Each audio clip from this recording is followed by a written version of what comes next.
দেখুন বন্ধুরা, কিছুদিন আগে আমি পার্ক থেকে কতগুলো বোগেনভেলিয়ার ডাল নিয়ে এসেছিলাম, আর জবা গাছের ডালও নিয়ে এসেছিলাম। তো আমি একটা দেখাই, 1 সপ্তাহ আগে নিয়েছিলাম।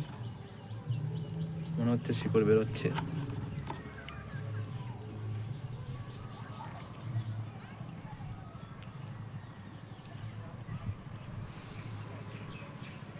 শিকড় বেরোচ্ছে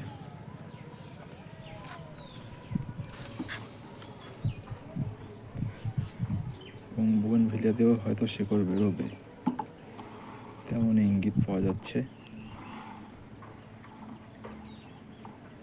এটা আমি 2 দিন পর পর জলটা শুধু পাল্টে দিই। দেখা যাক এটা দিয়ে আমি একটি সুস্থ গাছ তৈরি করতে পারি কিনা। দেখুন ডালপালা গজিয়েছে।